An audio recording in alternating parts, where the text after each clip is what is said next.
Good afternoon, everyone. It's just about 1:31. We're going to call a meeting of the Board of Supervisors to order. We're now on item number 27 alpha. This is to adopt bill number 101 on second reading, an ordinance approving a change in zoning from retail commercial to general commercial on a portion of APN 002-061-34 located at 2203 and 2323 North Carson Street, which is it's on Hot Springs Road there, right across the street from the old Safeway store in that area. Okay, disclosures on this. Supervisor Bunkowski, you want to disclose? Got anything on this one? NRS 281A.420 requires me to disclose a conflict of interest and abstain from voting when I have a disqualifying conflict. In my private commitment, I am a partner in the real estate brokerage firm of NAI Alliance, Carson City. In that capacity, I represent the applicant who is requesting the zoning change. Because I have a substantial and continuing business relationship with the applicant, and the judgment of a reasonable person in this situation may be materially affected, I will not be voting on this matter. However, because NRS 281A.420 does not prohibit me from participating in the consideration of this matter, and the Nevada Ethics Commission has also held that statements of fact without any overtones of advocacy, which are provided by a public officer who has abstained, do not violate ethics laws, and to the extent that I possess any unique knowledge that I may be providing such statements of fact merely to inform this board, if I think it may be necessary to do so, solely for the purposes of providing objective information. Okay, any other disclosures? I don't see any. So, Lee or City Manager, any changes since first reading? This is second reading. No changes, no new information since first Any reading. public comments, or anybody want to weigh in on second reading on this? Because if there's not, we're going to see if we can take a motion and move it on. Anybody? Okay, we'll entertain a motion to approve on second reading bill number 101. The ordinance number 2019-3. I thought that was the last ordinance number. Okay, that we did on the last one. That was resolution. Oh, resolution, yeah, sorry, okay. I move to adopt bill number 101 on second reading, ordinance number 2019-3. There's a motion and a second on the motion. Discussion? Hearing none. All in favor signify by saying aye, or touching aye, whatever it is. Okay, motion passes. All right, let's take up the next item. You didn't have to say anything on that, Brad. How's that? Huh? Okay. We worked them over on. Worked them first over, reading. man. Worked them over during the noon hour. Okay. And 27B, Bravo, this is to introduce on first reading an ordinance amending Title 15, Buildings and Construction. This is the building code stuff. Can always be extremely difficult, or everybody's agreed on everything. So let's take it up. Who's going to do this? Mr. Plemmel? Well, let me do an introduction for the record. Lee Plemmel, Community Development Director. I have with me our building official, Corey Coleman, who's going to go into some detail on this. So I'll just start with some higher level things. This is a adoption of the international codes for plumbing, building, et cetera. There's international codes that are updated every 3 years. Northern Nevada has chosen to adopt them every 6 years. So this is in a 6-year cycle adoption of the new codes. In terms of support, I know, I'm going to see who's here. The Nevada Builders Alliance was not Aaron from the Builders Alliance was not able to attend today, but expressed his support by email from me. He was actually part of the committee that adopted the Northern Nevada amendments. I also want to point out that sitting in front of you is a revised ordinance today and there's copies back there, late information that I've worked with based on some comments from Supervisor Bunkowski and others and working with the DA's office. We've made some amendments related to the baby changing tables to more closely and as closely as possible follow the requirements of NRS.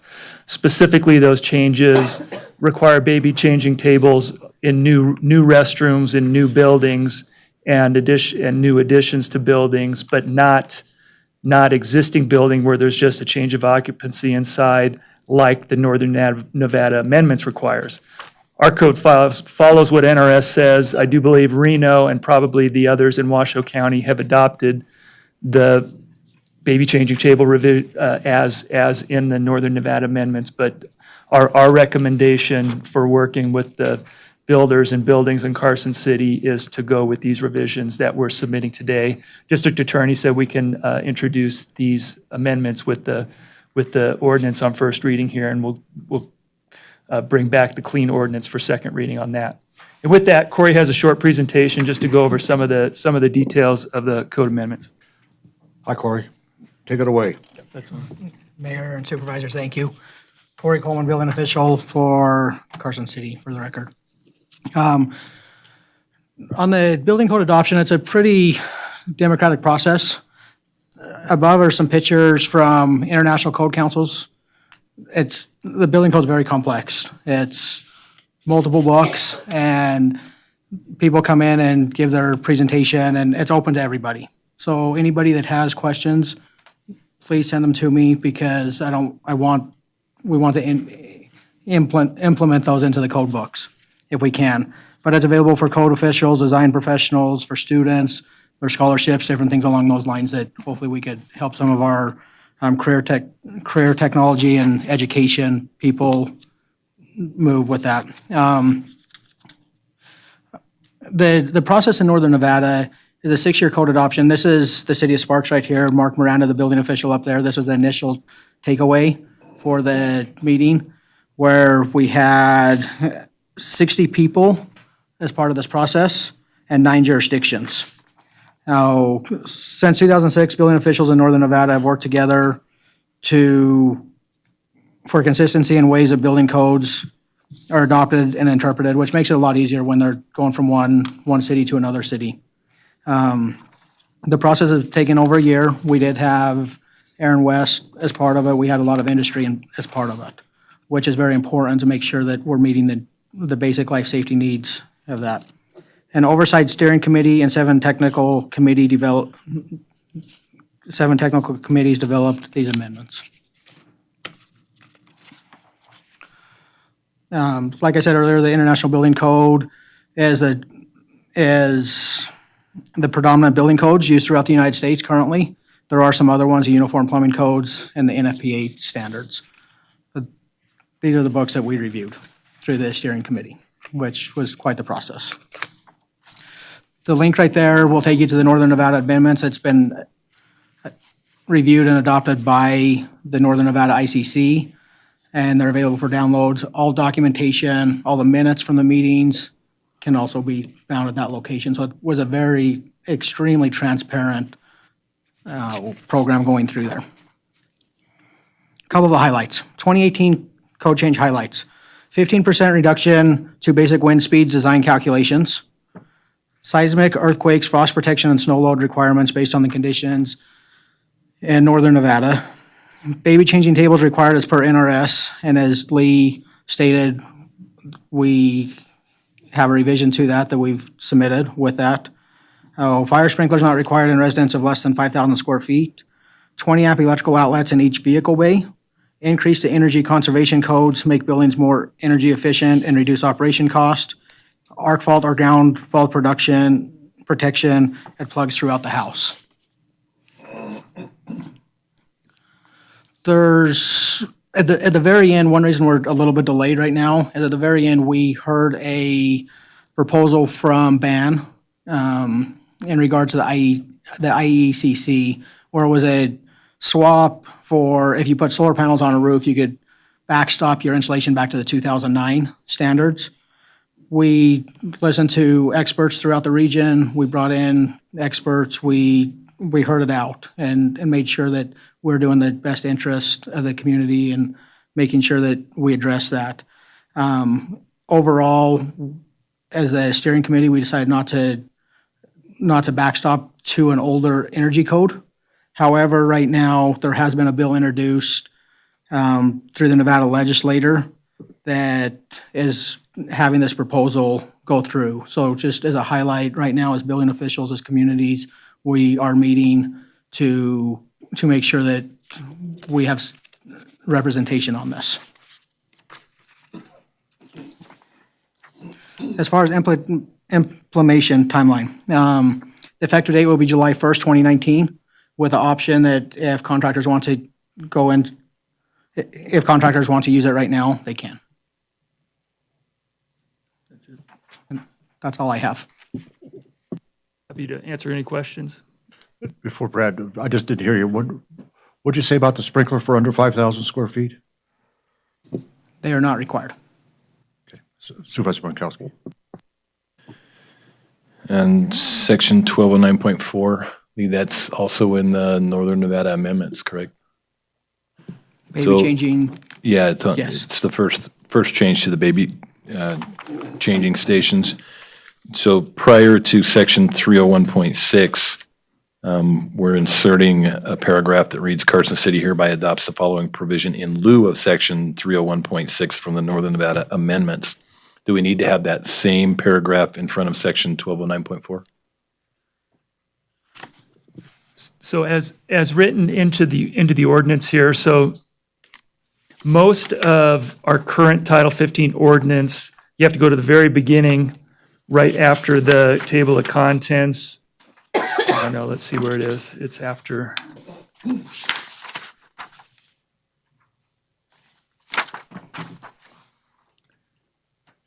Yeah, right after the table of comments. So on page 2 of the ordinance, the bulk of it here, Carson City hereby adopts codes and penalties. This is amendments to the International Building Code. So most of what we have, in fact, all of what we had previously are amendments to the International Building Code. So section 12.09.4 is in the International Building Code and flows from that and is an amendment to the International Building Code. Then there's a paragraph after say that 301.6 is from the International Existing Building Code. So there's a reference that the International Existing Building Code is amended and adopted as follows.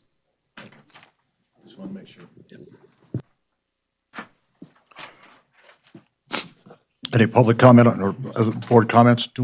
Stacy, go. I just wanted to compliment the building department planning and the city and the region for the vast involvement of subject matter experts. I think it's critical to passing the code and critical to getting a quality document that everybody understands and levels the playing field for everybody. So thank you very much for taking the time to do that, and thanks to the subject matter experts that participate in the process. Appreciate it. Other board comments or questions? Mr. Plemmel? Just to follow up on Board Member Giommi's comment there, it's important that the region is together and works together to adopt these codes, because in past, before this was done, there were vastly different amendments and developers pitting communities against each other on what the codes were and who was harder to work with and things like that. So it is important that there's some consistency amongst the entities in the region. Can we go back to what the ban suggested amendment was, just so I can have a little more clarity as to the actual issue? yeah. So what ban proposal is if they're putting solar panels on roofs, that the backstop will go back to the 2009, which would be an R13 insulation in your exterior walls. It's a reduced A insulation. reduced insulation. Because they're doing solar, so they wanted to trade the expense or the cost to say if we put solar in and it costs, then we can spend less in the insulation. Exactly. Where that's hard is a lot of these solar panels are leased on roofs. They don't belong to the home as one item. And then number two is the code gives you a performance base already. So you have your prescriptive, which you could go in and just build it right out of the code book. I want to put in R21, I want to put in R49 in my ceiling and move that way. Or you could say, I want to take down my insulation a little bit, reduce it a little bit here and put solar panels. And there's already programs out there for that. So we feel it's already addressed in the code, where if you put solar panels on, you could reduce your insulation in certain aspects, or your windows or different things along those lines. So through the research that we've did on this, is that it looks like it's been heard through the national level already, and the national level voted against it. There's been several states that's voted against it, but there still is a driving force out there to reduce that Encourage solar. backstop. Well, Yeah, to encourage more solar. We're supporters of solar. I mean, solar's a good thing.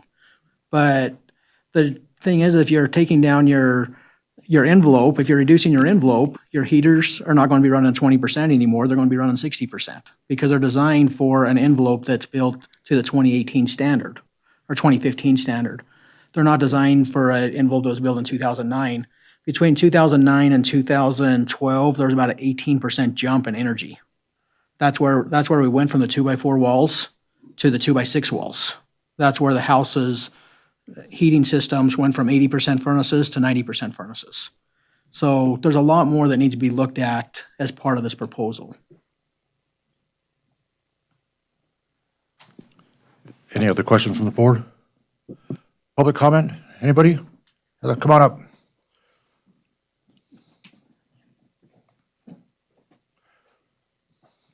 I see you're going to talk about impact fees. Good. Hello, Heather. Mayor, members of the board, for the record, Heather Lunsford with Carrera, Nevada, here today with the Sierra Nevada Realtors. And the Realtors just wanted to put on the record that we really we really appreciate the fire department getting us these changes well in advance so we could review them for any concerns. And we don't have any at this time, which is great. Also, Aaron West of the Nevada Builders Alliance couldn't be here today, but he asked that I get his support on the record as well. Very good. Any questions to Heather? Thank you very much for taking the time and coming up and saying that, Heather. That's good. Okay. All right. Anybody else? Comment? Public? Board? Looks like between everybody in this room, it's all taken care of. I got to say, though, when you first started off and said you made baby changes, I thought, baby changes. Changing tables, The changing table, and I thought, yeah, you kept saying baby change. I was, well, where's the baby change, man? Okay, all right. Anyway, let's do a motion. All right, I move to introduce on first reading Bill number 102 with the presented changes in late material on baby changing tables. There's a motion and a second on the motion discussion. Hearing and seeing none, this is a good thing. All in favor, signify by saying aye. Aye. Opposed, nay. Carried. Thank you, and I'll echo what Supervisor Giomi just said, is that, these things can get awful difficult. I mean, I think some of us up on our board have been through them. I think Stacy's probably been through it on the other, sitting out there. Congratulations to all of you for working hard to get this done. It's a good deal. Corey, thank you, and Lee, thanks, and all the builders and group out there. So it's a good move. All right. Let's take up 27, Charlie. This is the motel task force. Who's going to do this? Lee? Yeah, I'll introduce this. Again, Lee Plumwell, Community Development Director. In the audience, I have the members of our code enforcement motel task force team that have been doing inspections. Let me get to the right item here. So this item is a presentation and discussion regarding motel task force code enforcement activities. You have a memo, short staff report attached. I'll just kind of briefly summarize that. It's been about 18 months since we last came to the Board of Supervisors to give you an update on activities. The motel task force, just kind of an overview. We have the fire department, health department, building and code enforcement that are the primary leads that go out and inspect for their various code requirements. The sheriff department is kind of secondary. They're not going into all the rooms with us, but they've provided support to us throughout the whole thing. Since we implemented this comprehensive inspection program in 2016, we've done seven motels. We currently have four that have open cases still, where there's ongoing still monitoring and going back and doing inspections. Those are in the report. You can see that there's one remaining that has a citation on it. And there is one that had a citation that has since been sold and is starting to get fixed up. So I do want to note that. In particular, Back on Track has been one you'll notice now that this has to do with fixing it up in the business licenses as well that have changed. But the Back on Track is now the Nolan Inn. It's a local family that has bought it, and they're going in. working with the building department and already starting to fix things up. They're local, so we're hopeful they'll going to take some pride in that. Like I said, building officials working with them on to get applicable permits to do the work. And we've also agreed with them that we're going to give them about 60 days from the time they took over to do some of the improvements that they already know need to be done. Then we're going to schedule an inspection with this group to come up with a new list of final items to fix it up and bring it up to code. So I think that's one that's not now on the list, but just wanted to give you that update on that one. We try really hard to get compliance without getting to the point of citations. As you could see in the report, we have one property outstanding that was involved with a citation. And in fact, that initial citation was written back in, 2017, so it's been almost a year and a half, almost a couple years. I just point that out because we try to get compliance without doing that, because going through that process is time consuming in itself. It eats up not only staff time, and the DA's office and everybody. So our first goal is to get compliance without going to that route. It's a last resort to go through that route, but we do that when we need to. So you have it in front of you. Like I said, with the outstanding cases, we have a lot more detail. We can answer some questions on more of the details of this, but because there's ongoing cases and that will potentially go to court if violations are written, we haven't provided a lot of information in the details for the public, but I have representatives from all the applicable departments here in case you do have any questions on what's been going on in any of these. So that I'll conclude with that and open up for questions. Right. I just want to say to everybody out here that I think this is one of the items that I get the most feedback on, what's happening, what's going on with these properties. And so it's good to get an update from this because it has been a while since we've had an update. So, I would say keep up the good work. I know we're making very small steps forward on this, but it's really important work. Lee, do you happen to know, or Nikki, you might be the one that this question goes to, has there been an impact on number of residential beds available as we've gone through this process with these properties? Like, has there been an impact to the number of beds for homeless or transitional persons? For the record, Nikki Aker, Director, Carson City Health and Human Services. Up to this point, there has not been an impact. We did have some situations that we thought, and, in collaborating with everybody, we thought that we would have to take some people out, and we had plans moving forward, but we didn't have to move forward with those plans because things got resolved. But, as we move forward, that is a concern. But this group is really good to work with, and we'll have to figure out those options for those individuals. Joe. So do we have, how many extended stay motels do we have? I'm looking for, is there people we have not inspected? Just because we don't get a lot of necessarily criminal complaints or issues going on there doesn't mean that the rooms are not substandard or that substandard activities are occurring. So I'm just wondering, do you then randomly select some of the remaining ones to get an inspection? Yeah, I don't recall the exact number. Early in the process, I know we had a list of them, but it's at least 15 or into the 20s of these older properties that are used as long-term stay. We've gone through these 7 properties with this comprehensive. That's not to say we haven't been out on code enforcement activities on others that haven't been inspected. Actually, there's a number of other motels where we get complaints on other types of garbage or nuisances or handrails that are falling apart. And so it's not that we haven't been to other ones, but these are the ones that we've gone comprehensively through the entire property with this group.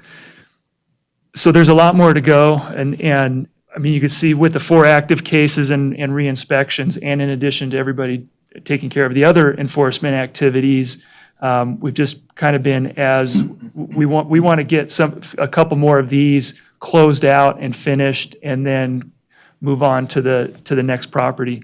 Not random. I don't think it's completely random. I know the intent is not to keep picking on these same ones. It's to go through the list and to do this with all the motels. But we everybody gets these different departments get calls and complaints on different things. So we try to get the ones that are causing the most code enforcement cases to go through those and try to get those as a priority. Maybe another question I can ask, is there anything now that you've been doing the inspections and the enforcements, do you have any recommendations or thoughts for any process changes that should occur? Because it seems like it's taking an inordinate amount of time to correct the issues we're trying to address. I think that the timing in part has to do with just staff workload and just giving people reasonable time to make these corrections. It's been a balancing act. I mean, if I know from the code enforcement side, so under community development is quote unquote code enforcement. There's other departments that may have issues, and feel free to stand up or come up if you do have any suggestions to answer these questions. But it's been a bit of a balancing act for us of trying to be reasonable and giving them about reasonable time, being accused of not being reasonable at all, being intimidating, and that we're the horrible people for doing this, and getting them to do it. And I know there's support for us going out and doing it, but we do try to be reasonable to some extent too, and give them a reasonable amount of time. In fact, but it's hard to get out there. By the time we go back out there for re-inspections, there's often new violations that, in addition to the ones, they fixed the ones, some of them or most of them that we did, and now there's new ones. So it's hard to keep up with. Stacy. And maybe this is what Lori was asking, but I'll just ask it outright. Is there something we as a board can do in terms of ordinance changes or, ordinance changes to help the process? I mean, I assume if there were, that you would bring them forward, but I wanted to put that out there, is if there's something that you see as, the experts in the field that would improve your chances of making the process work, I think it'd be good for us to consider. This is where I'll offer any other department that has code suggestions to come up. But I think just having this meeting, and I'm glad we did this, and we're probably 6 months late from doing an annual report, but having your support and direction to this group to not be afraid to enforce the codes that we have is actually a pretty large step. Yeah.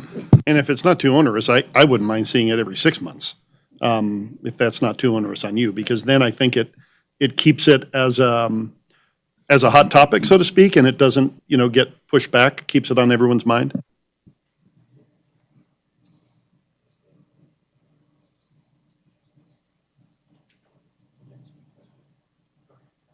As a reminder, we meet every 2 months as a group to just get an update on where we are and any new projects, so we can bring up these topics at the next meeting to start to look at other properties and to start closing out some of these. Again, it's going to be a priority. It's going to have to be priorities for different departments to put some time into it to get some of these closed out. You want to add? Jason Johnston with the Code Enforcement Department. We do have a nuisance task force meeting coming up in, 4 days? 25th, I think. And that's certainly a topic we will bring up, is to suggestions and how we can improve the process and get you guys, the board, more involved. So we'll certainly have a roundtable discussion about that. Good. And not, sorry, John did. And again, any process that you can think of that puts them on a road, I really want you not to be waiting 3 years before somebody gets any inspection whatsoever. I realize you're trying to close these ones, but the fact that we haven't been to whatever, 8 or 10 of them, that bothers me. So even if it's just quarterly, you're gonna pick up one of the remaining ones that hasn't been reviewed at all. You know, I think it's important that all of the extended stay motels recognize the importance of this issue to us as a board and that they're going to be inspected.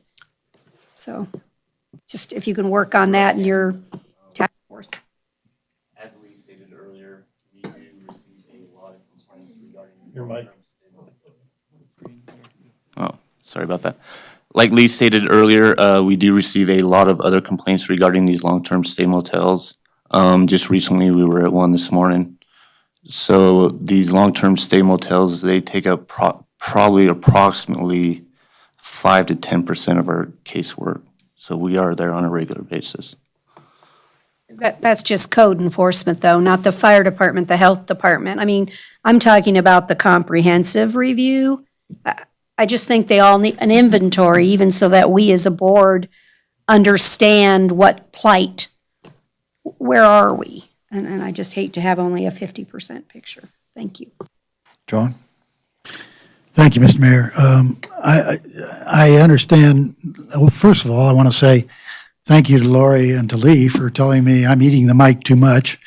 In fact, Lee said I'm fuzzy, and I'm certainly not warm and fuzzy, so I'll try not to be so fuzzy. I want to, though, talk about this question of a balancing act, and I understand where Lee's coming from on that. It's tough because you're out there on the front lines, all of you, and we appreciate it.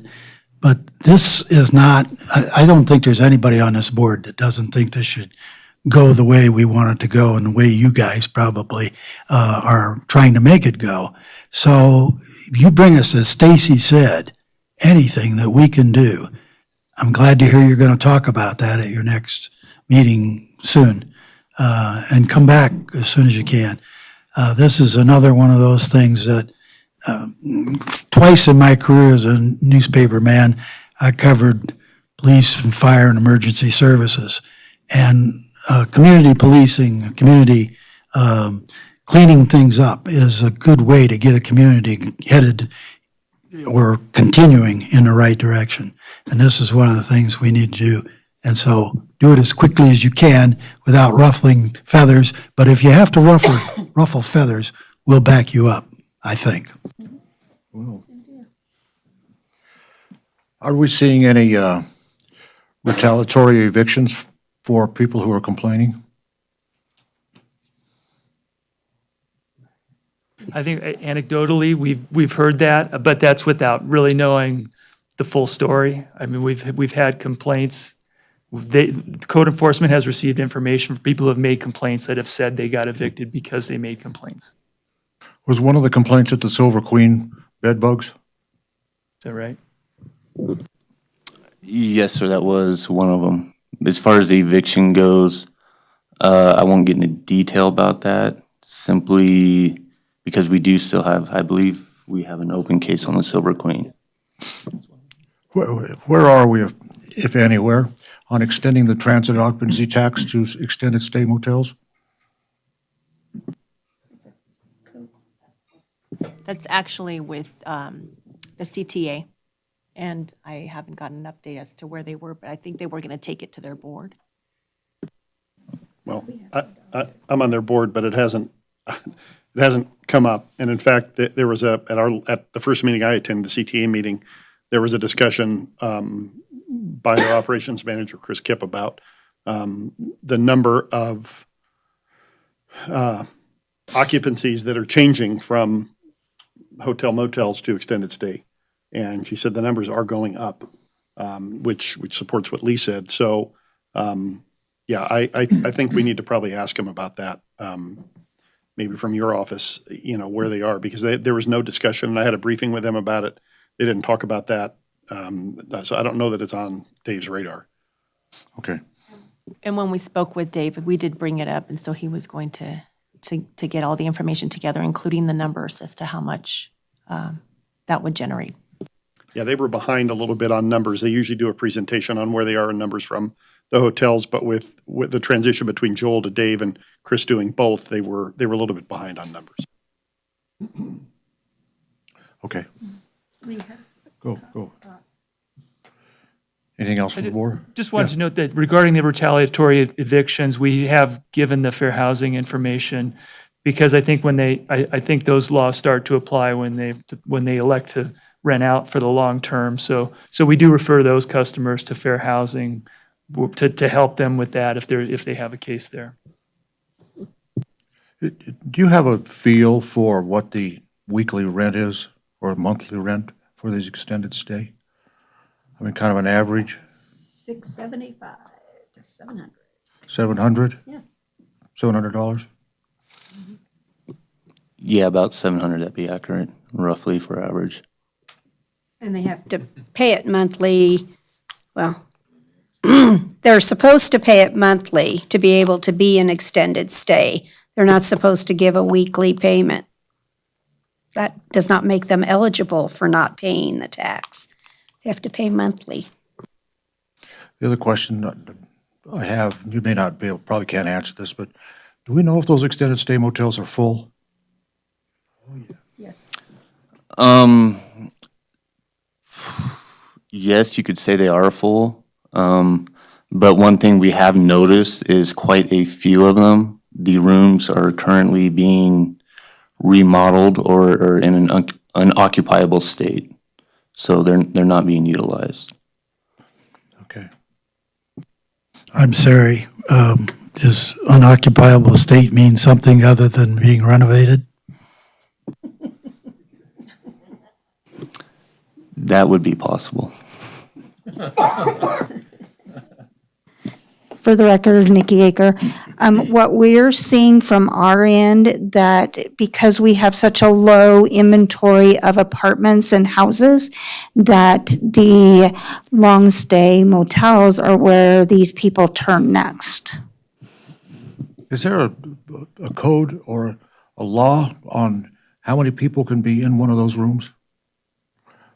I mean, overnight? Yes, there is in our adopted International Property Maintenance Code. They do have a chart. It's based on area size of the room and additional bathrooms and things like that. I don't know specifics on the chart, but it is there, sir. You know, I don't know what the other members of the board up here know better than I do about that, but I've had several people, developers, talk to me about wanting to come in and take over these motels, extended stay motels, fix them up, and maybe do something different with them. I mean, you know, I think there are people who are seeing that that they can make some money at it.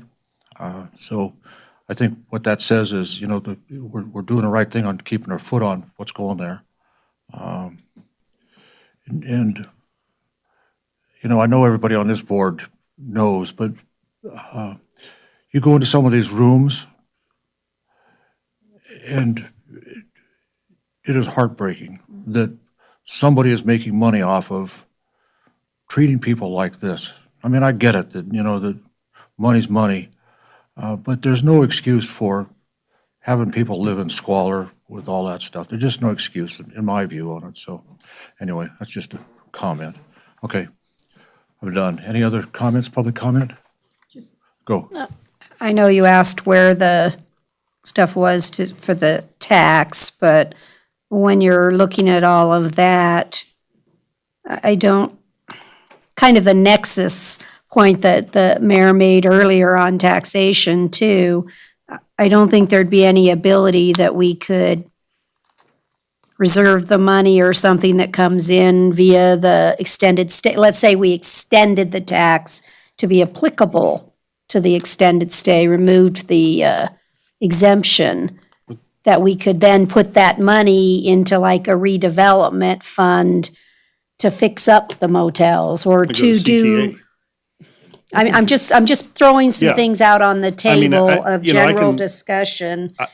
I can certainly bring that to, I mean, I don't think that's a bad idea. Personally, I can bring that up at the See what CTA, but I mean, you know, remember that the hotel motel operators are gonna Right. want that money to be spent on tourism activities. And so Well, fixing might them be a up hard might be a sell. tourism Well, yeah, issue. Yeah.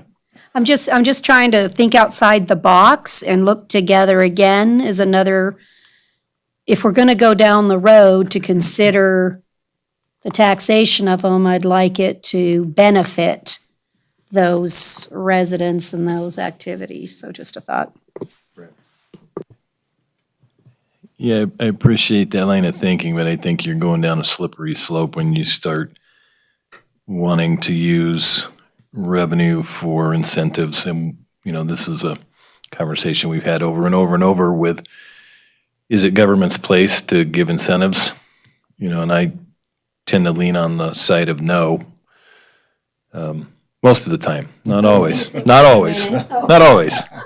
But most of the time, you have to make a pretty strong argument, and it has to be for a very specific point in order for me to support it. And in this particular case, because there's a limited number of extended stay properties, I think that we would be in the business of picking winners and losers, and we're going to open ourselves up to that liability. We're going to get accused of consorting with developers and helping them make a profit. I can see it coming. Well, and I think, I think if some of this convert, I don't know if that'll happen, but I think if you see some of this conversion where the room tax is collected, I think you'll see some of them do it on their own. In other words, they'll upgrade the hotels on their own and take them back to a hotel as opposed to an extended stay living arrangement. If they start, that's what I think you'll see happen. Yeah, I'm sorry to change the subject here. I agree with Brad. It is a slippery slope, but we can talk about it and see where we can get. But I'm concerned about a particular aspect, and this discussion has gotten me to thinking about it. From your code enforcement task force here, I'm real concerned about the hot plate situation, and that, is that pretty much been stamped out, or is it still going on to a great extent? Because our former fire chief on the other end knows what I'm talking about. It's a fire hazard looking for a fire.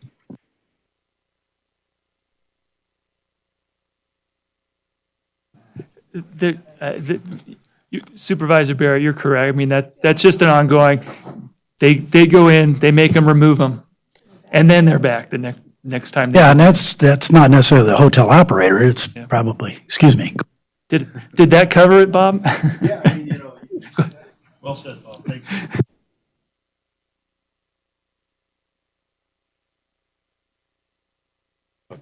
Bob Elliott, Health Department. So, yeah, when we go through, we write it all up. There's, electric skillets, hot plates, toaster ovens, things like that, dangerous stuff. If somebody knock it over when they were, messed up, they could cause a huge fire.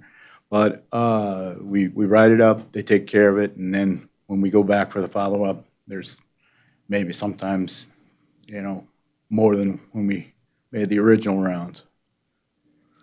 Well, and that's one of the things I was saying. If you guys have any ways we can move towards correcting this, it'd really be helpful. Bring us your ideas.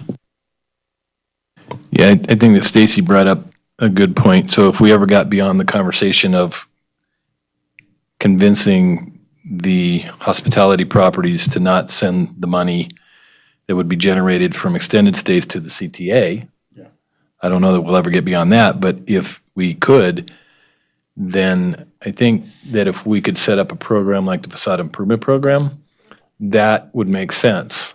But that's for an existing property owner. I wouldn't be in support of offering an incentive to a developer to come in and purchase a property and then fix it up. 100% should be on agree. their dime. What'd we do in the facade? I can't remember, they couldn't even sell it, I think, if I remember right. They have to have it 5 years or give it back to us even.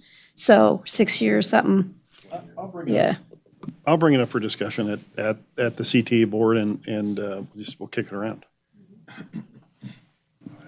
Do we know if any of the extended stay motels are in our opportunity zone? One of those subsidies, Wait, excuse me. one of those incentives? Our opportunity zone is tract 6. It's south of William Street, and on the And to the east boundary is Solomon. I don't, isn't that too far? I think that's too far out. Not sure. I don't think there are.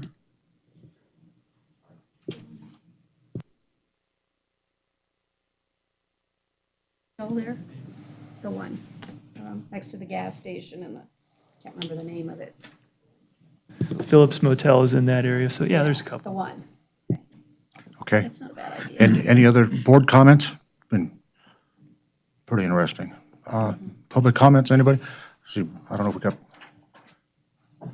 got lawyers and our staff people out there. Okay. So, anybody? No. We'll be in, stand at ease for a few minutes here. In that case, Go. yeah, in Well, let's take a break. Let's take five. that case. Let's come back in about 5 minutes. Opportunity. Never miss an opportunity. We'll be in recess for 5 or 10 minutes till we get back.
back to order. We're now on the final agenda item before we get to concluding public comment. This is on the possible action on the 2019 Master Plan Report from the Planning Commission. Lee, you want to take us through what's going on here? Sure. I see there's a little bit of a verbiage mess up in that agenda title, but the proposed motion on this is to accept the 2019 Master Plan Report from the Planning Commission.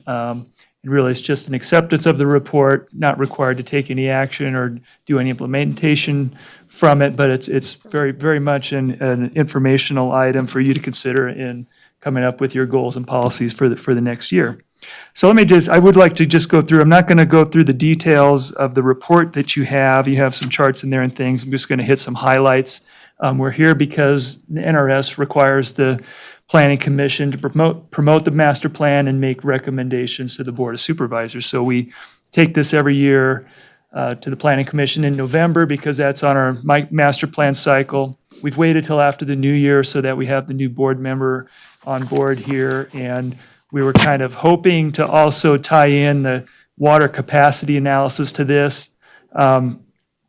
That's just been finished. We're actually going to report that to the Planning Commission at the end of February and bring it to the Board of Supervisors at the second meeting in March. And we're still doing some cross-checking quality control from the land use side and the water use side on that. But you can anticipate seeing that soon. And actually, that's probably more of a growth management issue anyway relating to number of residential units. I hate to say it like this, but my mind flipped off when you were just starting to talk. Could you tell me that? Just give me the thumbnail again, please. On the water, so. Water analysis? On the water analysis, yeah, I was delayed this a little bit, this master plan, hoping to have the water analysis completed to go with this. It's just been completed. We're going to take it to the Planning Commission on February 27th. Public Works is going to show up at that, give an overview of that. The report is actually available now on the website for the Planning Commission meeting of the 27th. It's posted. It's an item on the agenda there. So if you want to see the technical report that's been prepared by Atkins on that, that's in there. Just a high-level overview of that is we have planned for enough water to support our build-out. So that's the general conclusion. We'll get into some more detail with you on that as we report that. Okay. So the Carson City Master Plan, just going through real quick, was adopted in 2006. So now we're getting on our 13th year after the master plan adoption. Of course, since that time, we had a recession where not very much happened, but it's been a while since we adopted the master plan.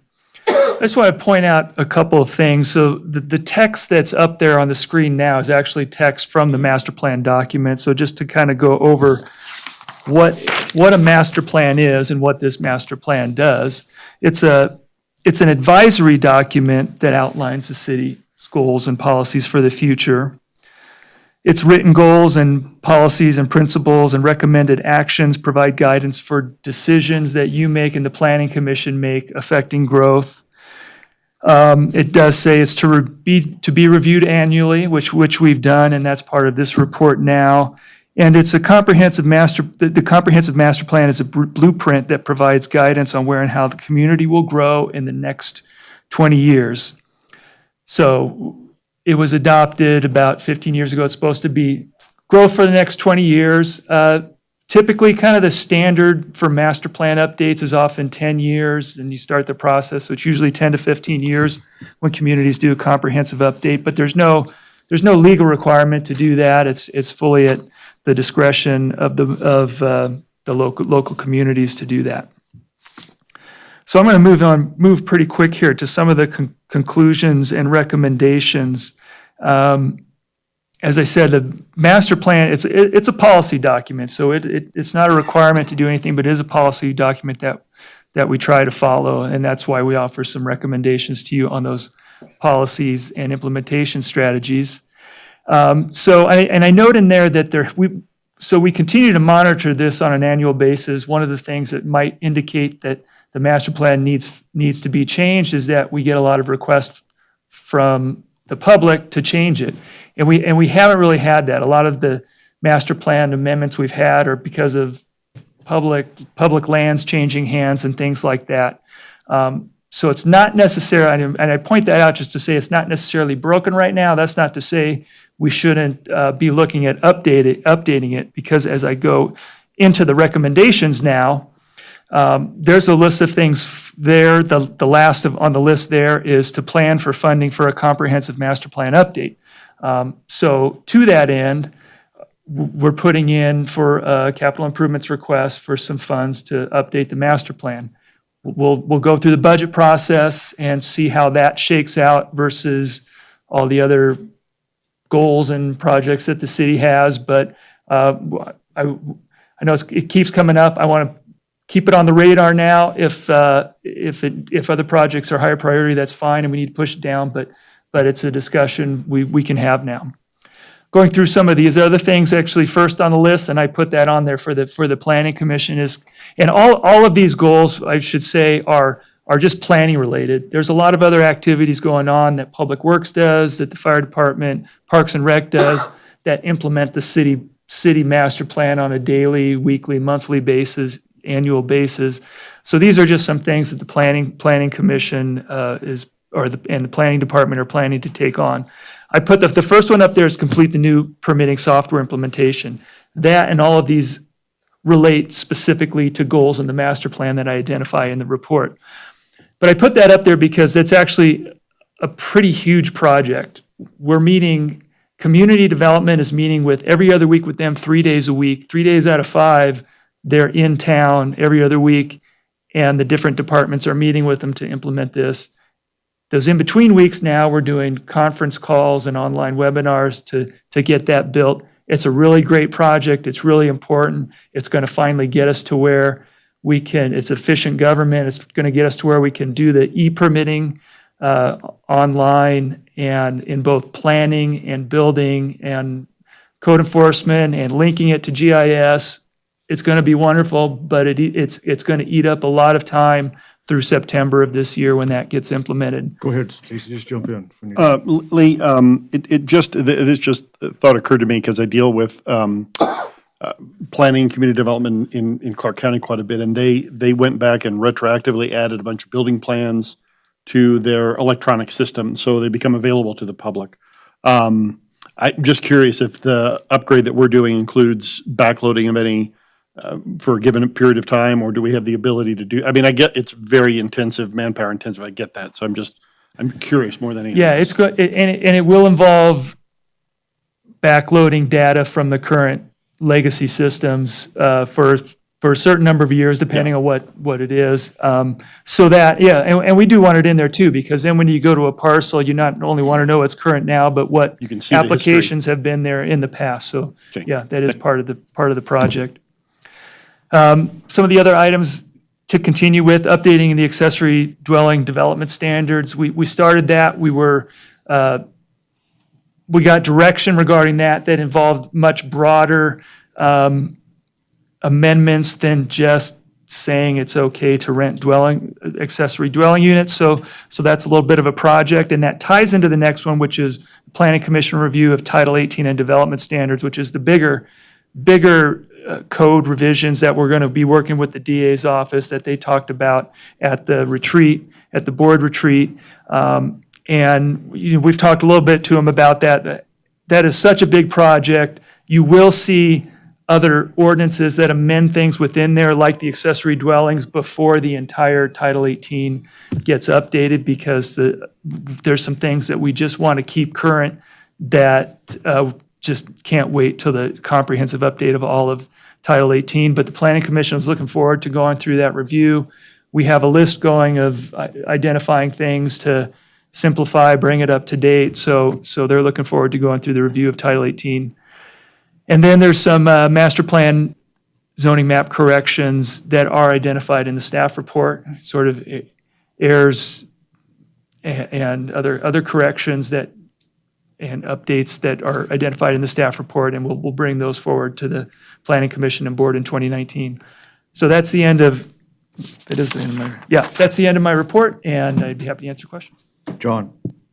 Thank you. Regarding number 5, which I'm interested in, and some of the other board members, I think all of us at this point, have you thought about what the best way to attack this is. I've heard talk that it's good to do it in-house, so you need more people, or go out and get a consultant, which costs more. What's your view on this, or have you come up with a view as yet? No, I don't think I have a preconceived notion, because it kind of depends on the direction that we want to go and how much, I mean, frankly, it does matter how much how much money we want to put into this going forward. I can tell you, Story Counted updated their master plan in-house, took 7 years. That's probably about right to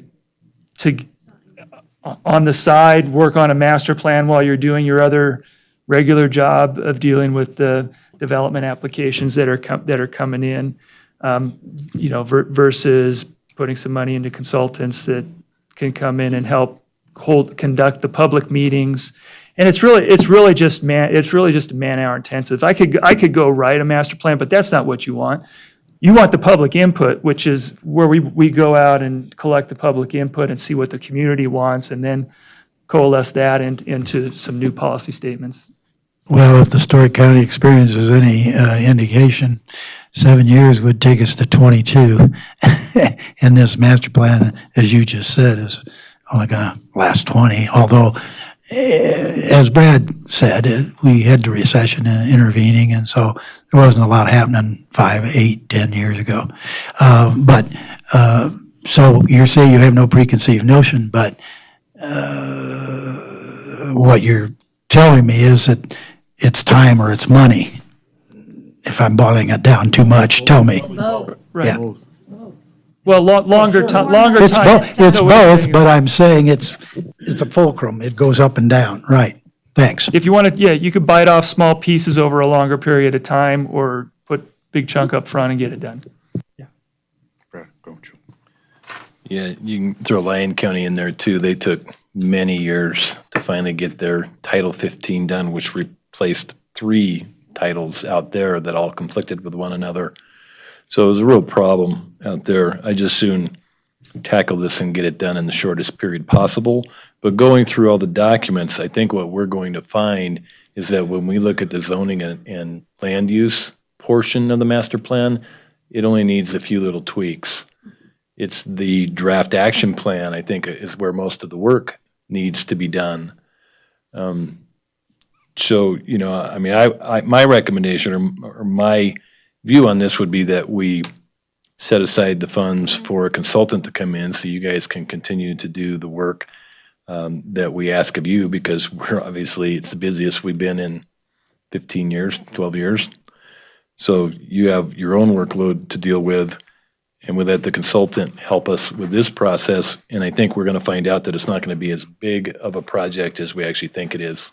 And the public input on the action plan will be very helpful. Again, on the underlying zoning and land use, I think it's just a few minor corrections. Brad and I tend to agree on that. Our zoning is pretty good. And that was going to be my comment. I mean, I think the most valuable part of doing the update and developing the recommendations in the action plan is getting the public's input, and giving them an opportunity to have input into what they want their community to look like. I mean, I think that's the most critical part. I do have a question for you, because one of the items you mentioned in here talks about, I lost my page, sorry. Talks about land use map corrections. And just curiosity, I assume if we see errors in land use mapping or map corrections or zoning oddities, that we're not making property owners or business owners pay a fee to make those changes if we're initiating the changes or suggesting that the changes be made. Does my question make sense? So I'll give you an example. In Elko, for my real job, we were properly zoned, and the community, the city of Elko approached us and said, we want you to rezone. And because we're asking you to rezone, we're not going to charge you the fee. You still have some work that has to be done on your part, but they waived the fee, and they, allowed 3 or 4 businesses in proximity to each other to group up and do it at one time. And so that's kind of what I'm wondering. Yeah, no, I think this process right here is what you're talking about, that we would, if there's something that doesn't make sense, that we believe is not consistent with the master plan and zoning and things, we'll bring it through. So, with this action, the planning commission's recommendation, we're gonna bring these back. For example, one of them is where there's single-family 1 acre zoning, but like 12,000 Right, square foot right. lots. This was a result of the planning commission seeing a variance for a setback, because on 12,000 square foot lots, you can't meet 1 acre setbacks. So we'll initiate the process to change the zoning so that they have the appropriate zoning and setbacks consistent with the master plan. So that's an example. Thank you. Talk a little bit about where we're going in the world on tiny homes and where we might be going in the world on reducing the minimum size lot below 6,000, if at all. I mean, just give me your thoughts on where you think the world's going. I don't know if, is the tiny home, is it still a show on home HGTV? I don't know, it seems like, I don't think it's current. I see it seems like that's I don't want to call it a fad. I mean, there's tiny homes, and I think people have different pictures in their minds of what tiny homes are. There's the HGTV where they're on wheels usually. I mean, I've seen those. And those are really RVs. Those are on wheels, licensed vehicles. We in Carson City treat them like an RV. But then there's tiny homes. There's a project in Reno that actually has Tiny 10. 300 to 500 square foot homes that have kitchens and everything. And so it's an affordable product because it's smaller, which we absolutely would allow as long as it meets the density, which goes to your other question about reducing the parcel size. But reducing the parcel size really just has to do with the zoning and the permitted density on any given property. And I also think it has to do with our land use capacity analysis, our water capacity analysis, how much do we add density to different areas? Because I think you're not just, when you say making smaller lots, you're really just increasing the density because you can have this, our planned unit developments allow smaller lots, but then you're compensating with open space, so you're not really getting the additional density that developers need to make a product affordable, except that the smaller houses are affordable. I think they found in that project in Reno, I think their goal was to sell those in the low 200s, and by the time they were done, they were selling them for high 200s, and they're worth more than that now, so. Just while we're chatting about that for a second, I know Brad's got a question. When I was first mayor, I went down to Phoenix to talk about downtown revitalization stuff, and we had a speaker come in and talk about the world of homes, that the days of larger homes is going away, and that people are now starting to subdivide their own home in order to accommodate either family members or just because it's a financial issue. I don't know if that's where we are in this community, but you can see it coming with people wanting to do Airbnb or VRBO and stuff like that. And your outbuildings. I don't know, but it'd be interesting to see how that shakes out in planning. I think we are seeing the market for smaller homes in Carson City, and we have the townhome, and what the products we're getting right now are townhomes. We have the townhomes, Mills Landing across from Mills Park. And we have some projects that are still pending. We have, if you remember the Jackson Village behind Kohl's, they're still working on it. They're getting real close, we think, to going vertical with some single-family detached housing. But they're smaller housing, smaller footprint, two-story houses. There's that same product at Ross Gold Park there that haven't gone vertical yet.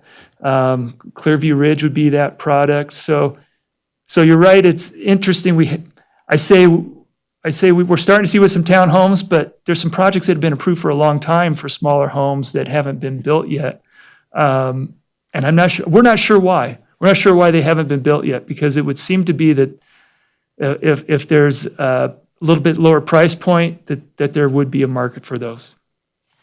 Okay, Brad, I'm sorry, I stepped on your. Boy, there's a lot to unroll there.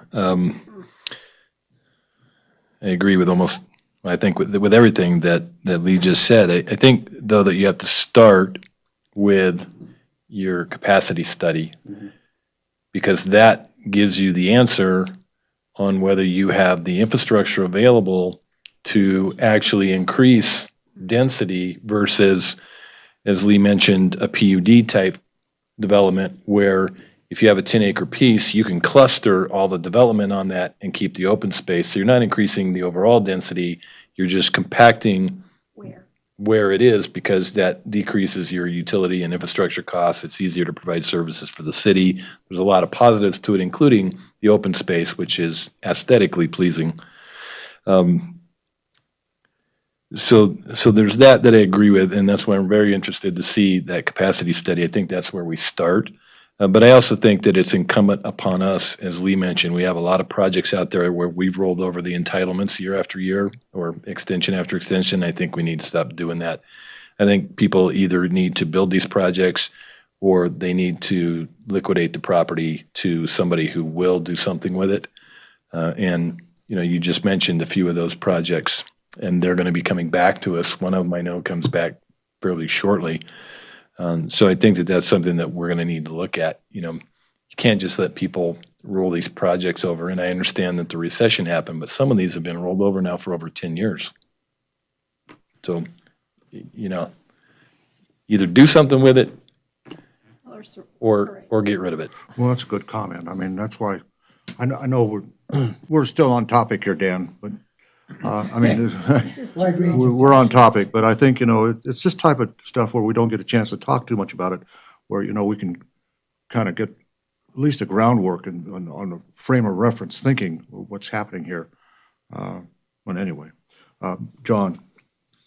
Thank you. Brad and I sometimes disagree on little details, but on his big overview, I agree wholeheartedly, because we both are market people. I think everybody up here is to a greater or lesser extent. The market will determine. As boomers age, there will be a need for smaller housing for people. They may rent, they may have a townhome. I lived for a while in my 50s in a 600-foot condo just before I moved here, as a matter of fact, and before Gene and I married. And the truth of the matter is that small living is approachable and doable, but we still are going by the large family model. Well, this country has gone to a small family model, I'll call it that. And so I think there's going to be a market. I agree with Brad, particularly on his emphasis that we need to stop rolling them over. If they aren't going to do them, time's up. Well, I also tend to agree with Supervisor Bonkowski, that, traffic is an issue, and parking is going to be an issue. It is an issue. We need to make sure that when we're doing these things, that we're focusing enough on those, and I think from your standpoint, you need to be on top of that when people come in with projects. I mean, because those days of willy-nilly, it's not willy-nilly, that's the wrong way, but of just rolling stuff over and let it go, we need to maybe take a second look at some of that stuff, so. Well, I think to your point in terms of parking and small homes, people my son's in his 30s, and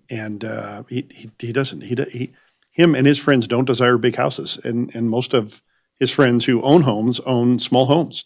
They'd rather invest in experiences, honestly, than invest in a huge hunk of land and something to tie them down. But to your point in terms of parking, they also are fairly, obviously I'm generalizing here, they're fairly earth conscious, and they don't have, Brad probably has 5 or 6 cars or 7 cars, right? And whatever he has, He's got all those 800 horsepower things. Right, man. but, okay, 6 cars.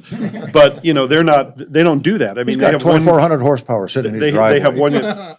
they have one car. You look at a guy like Randy Gaw that I think we all know, and, he rides his bike all over the place. And I mean, I think, so your parking comment is, I think we just have to take it with a grain of salt, because not everyone's going to want space for 6 cars. And I don't think we need, that anymore. There's a quantity of people who aren't going to need that. So there's probably room for both, No, I'm not, because I'm going to go buy 5 cars today, so I can be And equal. actually, Brad, I like your boots better, the ones you brought from Spain. I'll tell you what, we may rag on him about his high horsepower cars, but there isn't anything more exciting or exhilarating than getting in one of those cars and getting it out where you can really legally step on it. So anyway, brings back some memories. Legally, yeah. One other question, this is mostly related, but where are we on putting the Jacksons in there at the corner of William and Carson Street? When is that going to happen or not happen? It should have, if they don't have permits in now, they should have, it's coming soon. No, they've submitted, I'm not sure the permit has been issued, but it's real close to getting the permit issued, if not already issued, and then, so it's just a matter of them doing construction. And I forget who it was talking about it, but you will be happy to know, that we've working with them and Hope working with them, planning department working with them, is and Parks and Rec working with them to get some of the landscaping around there to kind of match the downtown with that. I think somebody asked something about, yeah, before. That's so where I was going to go. It's I mean, gonna, however we do that, I mean, one, we need to get that corner cleaned up, but two, don't hesitate. I mean, we've got landscape standards. Put them in. I mean, because that's an entryway to our city. And you can tell right now, when we're stopped at that stoplight at William and Carson, and you're looking at boarded up windows, we don't need that. And I'm thankful that somebody's going to come in and invest in the community, and make it look attractive right there, so that people get a good feel where they are. it sounds like they're anxious to That get whole under corner, right, construction. that whole intersection right there probably could take a little sprucing up. But anyway, thank you. So it could be fairly soon then, is that what you're saying? Okay, all right, sorry. Anything else? And I want to thank this board, our department appreciates your interest in planning. We don't take it for granted that you're interested in these planning processes, and we do appreciate that. Okay. What are you running for, Lee? All right. Anything else, board, on this topic? Does this take a motion, or we just accept the report? Yeah, we Okay, we'll take a motion to accept the report. Hold on, do I need to read it? I'll move to accept the, thank you. 2019 I move to master accept plan. the 2019 master plan report from the planning commission. Thank you. There's a motion and a second on the motion discussion. Hearing and seeing none, all in favor signify by saying aye. Aye. Opposed, nay. Carried. Thank you. Now we're on concluding public comment. Ms. Knowles back there, you want to say anything? Oh, come on. She does. All right, all right, Come on down. all right. Anything else, board? Are we ready to adjourn? Carried a lot of timber today. Unless without objection, we are adjourned until the next regularly scheduled meeting of the board.